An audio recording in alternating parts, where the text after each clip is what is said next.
Hola chicos, ¿qué tal? Nuevamente con ustedes la docente Karen Kelly Enríquez Saavedra y el día de hoy vamos a continuar con nuestra temática que corresponde a las proteínas. Pero en este caso vamos a ver a la segunda parte que corresponde a la clasificación y estructura de las proteínas. ¿Ok? Iniciemos.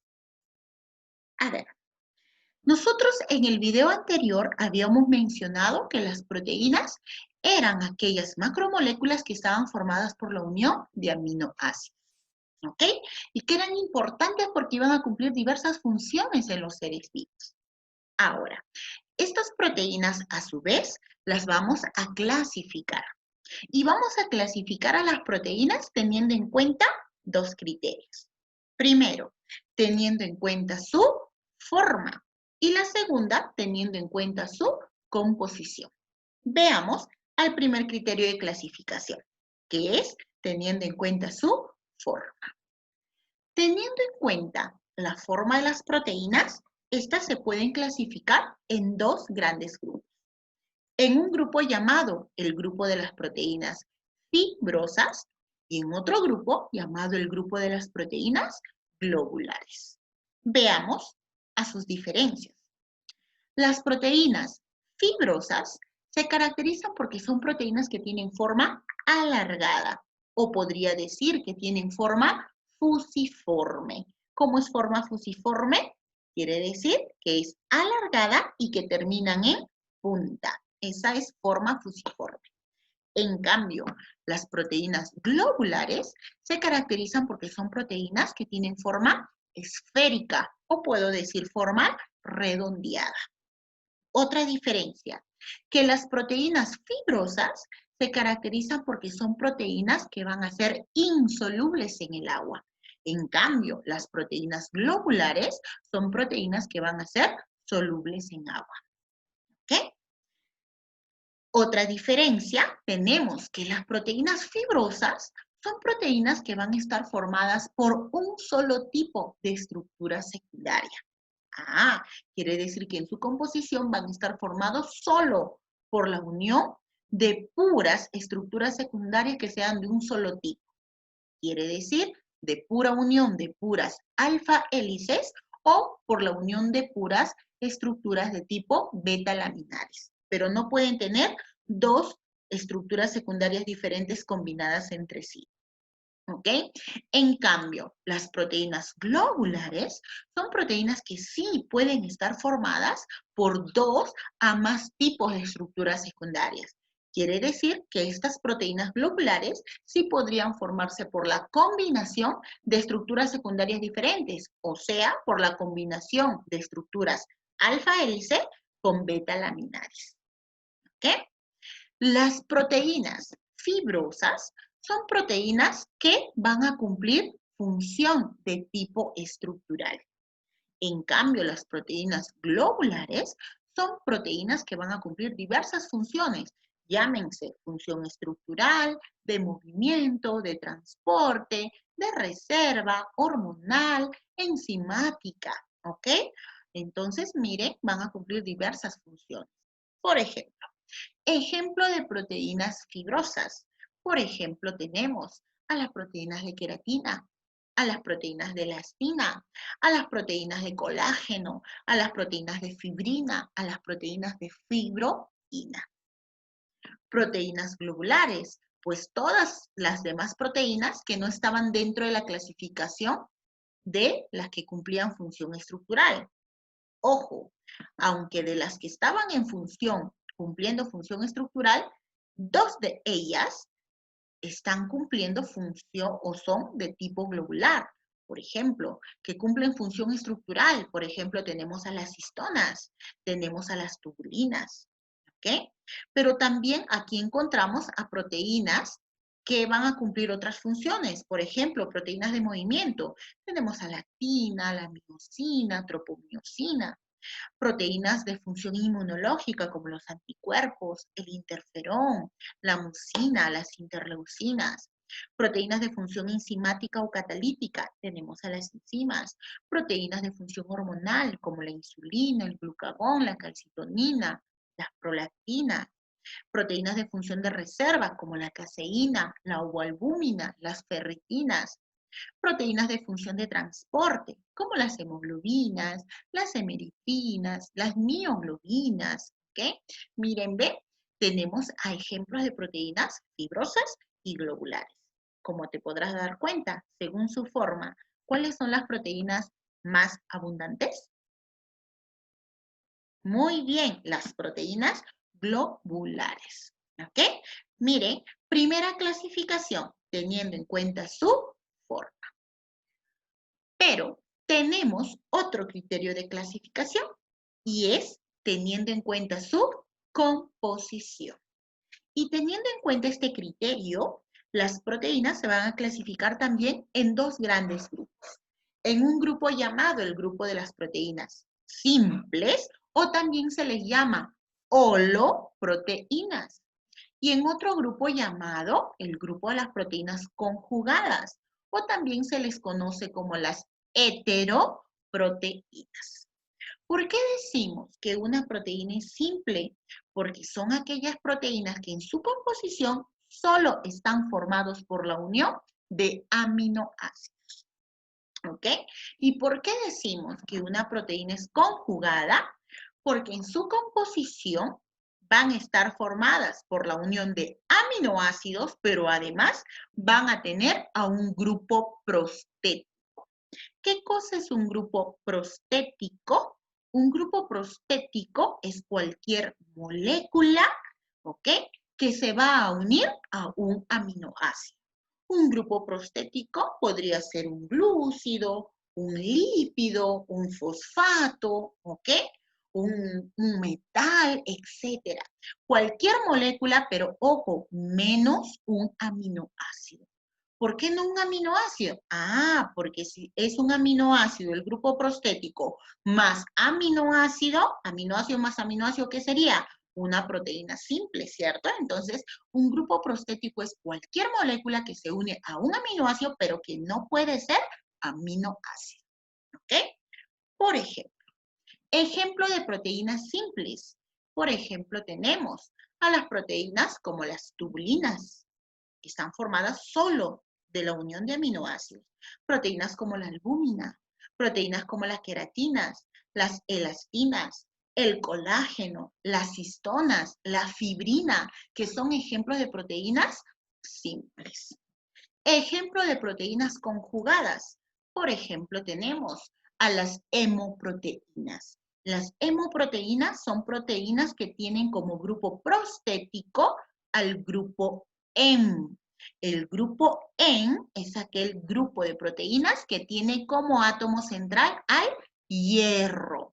Y por ejemplo, ¿quiénes son hemoproteínas? Por ejemplo, tenemos a la hemoglobina, tenemos a las proteínas de hemeritrinas, tenemos a las proteínas de los citocromos, a la miosina, a la mioglobina. ¿Ok? Ejemplo de otras proteínas conjugadas. Por ejemplo, tenemos a las metaloproteínas, que son aquellas proteínas que tienen como grupo prostético a un metal. Ajá, profesora, pero el hierro es un metal. Efectivamente, es un metal. Ah, o sea que estas hemoproteínas también podrían ser consideradas metaloproteínas. Sí, también podrían ser consideradas metaloproteínas. ¿Ok? Aparte de estas que tienen hierro, dentro del grupo de las metaloproteínas también podemos mencionar, por ejemplo, a la hemocianina, que ya no tiene hierro en su composición, sino va a tener cobre. ¿Ok? También tenemos en este grupo la insulina, que tiene zinc como grupo prostético. Otro grupo de proteínas conjugadas, tenemos a las glucoproteínas, que son aquellas proteínas que tienen como grupo prostético a un glúcido. Por ejemplo, glucoproteínas, tenemos a los anticuerpos, tenemos al interferón, tenemos a las mucinas. Otra proteína conjugada, tenemos a las fosfoproteínas. Fosfoproteínas son proteínas que tienen a un grupo fosfato como grupo prostético. Fosfoproteínas, tenemos a la caseína que estaba en la leche, tenemos a la vitelina que era la proteína que nutría al embrión. ¿Ok? Y también, por ejemplo, tenemos en este grupo de proteínas conjugadas a las lipoproteínas. Las lipoproteínas, que son las que tienen como grupo prostético a un lípido asociado. Las lipoproteínas, recuerden que son proteínas que transportan grasas, ¿no? Transportan lípidos en la sangre. Dos tipos de lipoproteínas en nuestro cuerpo. Las HDL, que son las lipoproteínas de alta densidad, y las LDL, que son las lipoproteínas de baja densidad. Las HDL o las lipoproteínas de alta densidad, que son aquellas lipoproteínas que transportan ácidos grasos insaturados a nivel de la sangre, mientras que las LDL son lipoproteínas de baja densidad que transportan grasas asociadas a ácidos grasos saturados. ¿Ok? Por lo tanto, ¿cuáles son las lipoproteínas buenas en nuestro cuerpo? Ajá, muy bien, las HDL. Ah, ¿y quiénes serán las menos o las más dañinas? Las LDL. Muy bien. Miren, dentro de la clasificación de las proteínas. ¿Ok? Miren, ya tenemos a este primer punto que corresponde a la clasificación. Ahora veamos a la estructura que presentan las proteínas. ¿Ok? A ver, las proteínas podrían presentar 4 tipos de estructuras. Podrían presentar una estructura de tipo primaria, una estructura de tipo secundaria, una terciaria y una cuaternaria. ¿Cuántas estructuras podemos encontrar en las proteínas? 4. Primaria, secundaria, terciaria y cuaternaria. ¿Ok? Ahora, ¿por qué se caracteriza la estructura primaria de las proteínas? La estructura primaria de las proteínas me dice que es aquella estructura que se caracteriza porque aquí se va a dar la secuencia lineal de los aminoácidos en la cadena polipeptídica. En otras palabras, en una estructura primaria de las proteínas, vamos a observar que los aminoácidos van a estar uno a continuación de otro, formando una cadena larga que se conoce como cadena polipeptídica, donde los aminoácidos en esta cadena polipeptídica se van a encontrar unidos unos con otros a través del enlace característico de las proteínas, que es el enlace peptídico. ¿Ok? Cabe señalar que esta estructura primaria de las proteínas es una estructura que está determinada genéticamente. Quiere decir que es una estructura que se va a formar en base a la información genética que se está trayendo de la copia de nuestros genes. ¿Ok? O en otras palabras, una proteína, para que se forme una estructura primaria de las proteínas, se va a formar en base a la información que debe haber en nuestros genes. ¿Y qué información debe tener nuestros genes para que se forme una proteína? En nuestros genes está la información precisa del número de aminoácidos que va a tener una proteína determinada, ¿no? En nuestros genes está la información precisa del orden en que van a ir cada uno de esos aminoácidos. Y también en nuestros genes está la información precisa del tipo de aminoácidos que va a tener una determinada proteína. ¿Ok? ¿Dónde se está formando la estructura primaria de nuestras proteínas? Se están formando a nivel de los ribosomas. ¿Ok? A nivel de los ribosomas, donde se está dando el proceso de traducción, donde llegó el ARN mensajero trayendo la información que copió de un gen, de un pedacito del ADN. Ahora, una proteína que se está formando en el ribosoma, cuando el ribosoma termina de formarla a esta cadena larga de aminoácidos, el ribosoma lo va a liberar a esa cadena polipeptídica, ¿ok? Y cómo, al ser liberada esa cadena polipeptídica, ¿cómo va a terminar? Como una cadena larga, ¿no? Que está formada por una secuencia de aminoácidos. Ojo, una proteína en estructura primaria no tiene función, pero sin embargo, esta es la estructura molde, es la estructura base de las proteínas, porque en base a esta estructura es que vamos a tener posteriormente vamos a poder determinar la función y la especificidad de las proteínas. ¿Ya? Entonces recuerde, una proteína en estructura primaria no tiene función, pero sirve de base para formar a las siguientes estructuras. ¿Ok? Y además es la estructura molde. Ahora, te dije que esta estructura primaria se formaba en los ribosomas. Cuando el ribosoma terminó de formar esta cadena polipeptídica, ¿qué hace el ribosoma? La libera. Y esa cadena larga cae al citoplasma como una cadena lineal. Pero recuerden que el citoplasma es un fluido, está formado por un fluido que presenta pues movimiento. Y cuando esta cadena larga cae al citoplasma, por el movimiento del mismo, esta cadena va a empezar a, ¿qué cosa? A enrollarse o va a empezar a doblarse. Y cuando ya mi cadena polipeptídica se empieza a plegar de manera espacial en el citoplasma, adoptando una forma ya sea enrollada o ya sea doblada, entonces decimos que se está formando una estructura secundaria. Si mi cadena polipeptídica en el espacio citoplasmático se enrolló, dando giros hacia la derecha y dejando sus radicales polares hacia los extremos, que quiere decir polar, hidrofílicos, ¿ok? Radicales que son afines al agua, entonces yo diré que se ha formado una estructura secundaria de tipo alfa hélice. ¿Ok?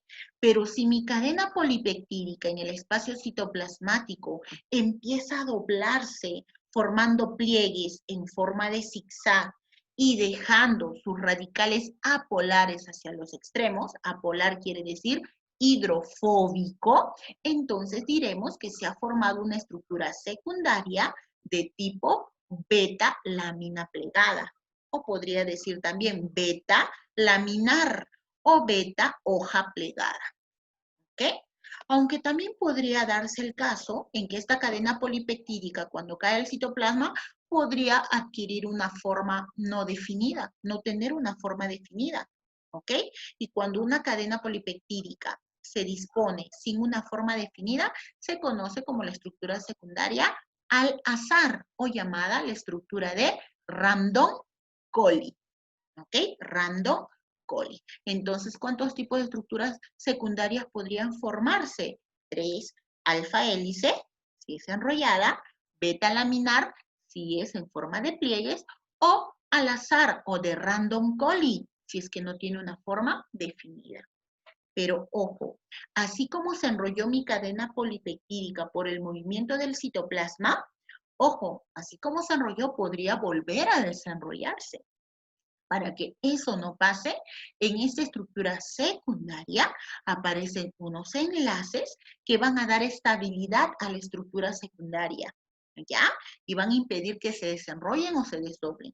¿Cómo se llaman los enlaces que dan estabilidad a la estructura secundaria de las proteínas? Se llaman los puentes de hidrógeno, ¿ok? Es el enlace que da estabilidad, es el enlace característico de la estructura secundaria. Pero, ojo, no es el único enlace que vamos a ver. El enlace característico son los puentes de hidrógeno que se forman entre los aminoácidos de las cadenas polipeptídicas, ¿ya? Pero, ojo, aquí también vamos a poder ver al enlace peptídico que viene de la estructura primaria, que se encontrará pues entre los aminoácidos que están dentro de la cadena polipeptídica.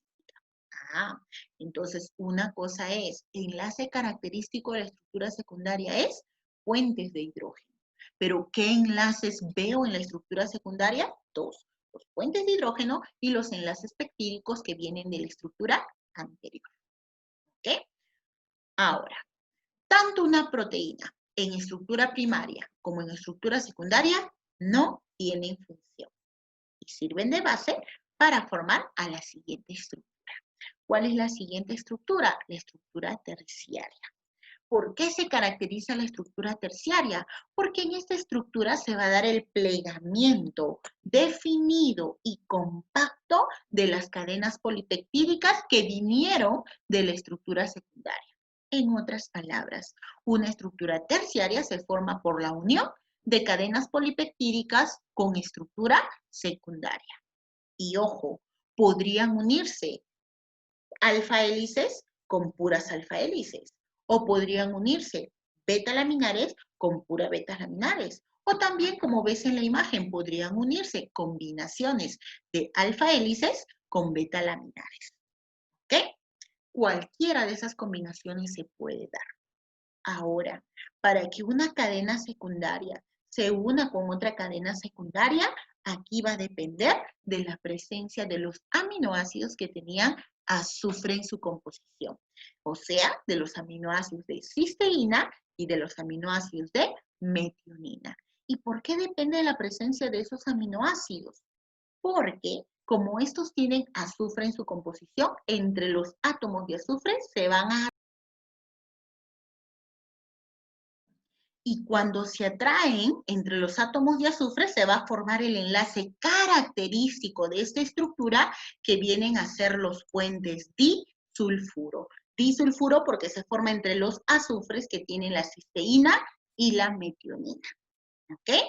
Ahora, ojo, cuando estas cadenas polipeptídicas se juntan, no se van a unir pues una frente a la otra de forma lineal, sino que cuando estas cadenas polipeptídicas se unen, lo van a hacer en diferentes dimensiones y al final me van a formar todo un conglomerado que le va a dar una apariencia tridimensional a la proteína.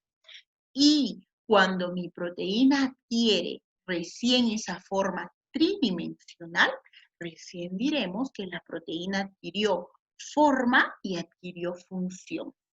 ¿Ok? Para que una proteína tenga forma y función, debe adquirir su forma tridimensional en la estructura terciaria. ¿Y cuál es el enlace característico que ayuda a formar esta estructura terciaria? Los puentes disulfuro.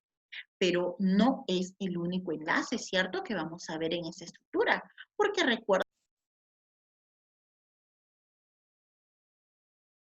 recuerda que también vienen los enlaces de las estructuras anteriores. Quiere decir que en esa estructura terciaria voy a ver también al enlace peptídico que viene de la estructura primaria y a los puentes de hidrógeno que vienen de la estructura secundaria.